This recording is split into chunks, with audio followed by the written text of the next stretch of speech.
అన్నారు ఎమ్మెల్యే మల్లారెడ్డి. మేడ్చల్ మండలం రావల్కోల్ గ్రామంలో గంగపుత్ర సంఘం భవనాన్ని ఎమ్మెల్యే ప్రారంభించారు. గంగపుత్ర సంఘం భవనాన్ని ప్రారంభించుకోవడం చాలా సంతోషంగా ఉందన్నారు. దుమ్ము ధూళితో ఒకప్పుడు రావకోల్ గ్రామ ప్రజలు ఇబ్బంది పడేవారని, తాను మంత్రి అయ్యాక గ్రామంలో సీసీ రోడ్లు వేయించినట్లు తెలిపారు.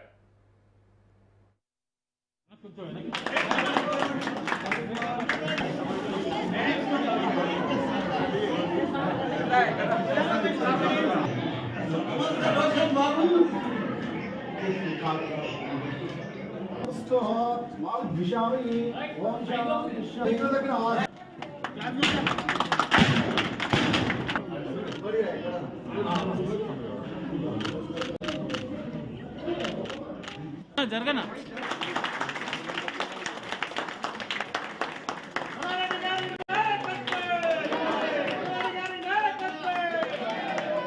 గ్రామంలో పెద్ద ఎత్తున గంగపుత్ర సంఘం భవన్ గంగపుత్ర సోదరులకు అందరూ కూడా మా అక్కలకు, మా అన్నలకు, మా చెల్లెళ్లకు, మా తమ్ముళ్లకు, మా మాజీ సర్పంచ్కు, మాజీ వైస్ ఎంపీపీకి, మా పార్టీ ప్రెసిడెంట్లకు, మా యూత్ నాయకులకి, మా ప్రభాకర్కు అందరికీ కూడా ధన్యవాదాలు, శుభాకాంక్షలు. పెద్ద ఎత్తున ఇలా గంగపుత్ర సంఘం అంటే ఈ ఊరికి నాకు చాలా సంతోషం అనిపించింది. నేను మంత్రి ఉన్నప్పుడు మా అక్కలకు మట్టి అంటొద్దని చెప్పి ప్రతి రోడ్డు నా సొంతం పైసలతో నేర్పించాను.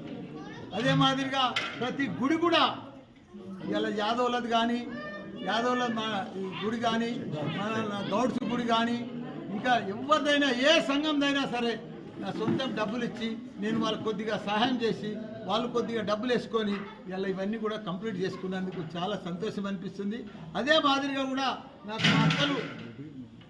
మా అక్కలు మా తమ్ముడు మాకు ఇంత మంచి రోడ్లు వేపించిండు, గుడ్లు కట్టించిండు, కుల సంఘాలు కట్టించిండు. మేము ఆయనకు ఓటుకొని మనం ఆయన రుణం తీర్చుకోవాలని చెప్పి మా అక్కలందరూ కూడా నాకు ఓటేసి మళ్ళీసారి గెలిపించినందుకు వాళ్ళందరూ కూడా పాదాభినందనలు.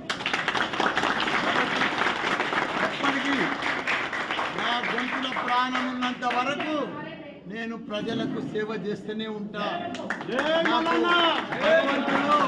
అన్ని రకాలుగా కూడా నాకు మంచి ఐశ్వర్యం ఇచ్చిండు, ధనం ఇచ్చిండు, ధాన్యం ఇచ్చిండు, మంచి కొడుకులు ఇచ్చిండు, కోడళ్ళని ఇచ్చిండు, మన్మరాలను ఇచ్చిండు, ఆస్తి ఇచ్చిండు. నాకు అట్లనే మాదిరిగా మా అక్కలని ఇచ్చిండు, మా అన్నని ఇచ్చిండు. అందరు కూడా ప్రజలందరూ కూడా నాకు సహకారం ఇచ్చి మంచిగా పెద్ద ఎత్తున నాకు మంచి పేరు తీసుకొచ్చారు. తప్పకుండా వాళ్ళకు కూడా ఇంకా అభివృద్ధి చేస్తా. ఒకనాడు రావల్కోవాలంటే అన్ని ఇబ్బందులే ఉండే, ఆ పంచాయతీలే ఉండే. ఆ ఊర్లోకి వచ్చే రోడ్ల టిప్పర్లు నడుస్తుంటే దుమ్ము ధూళితోటి అన్నంలో తిని ఎన్నో రోగాలతోటి ఎంతో మంది ఇబ్బంది పడ్డారు. అసుంటిది ఆ రోడ్డును వెడల్పు చేసి వాళ్ళకంతా ఇదే చేసి ఇబ్బంది లేకుండా పెద్ద రోడ్డు రావల్కోల్కు రావాలంటే ఎంట్రెన్స్ పెద్ద రోడ్డు చేసిన ఘనత మల్లన్నది.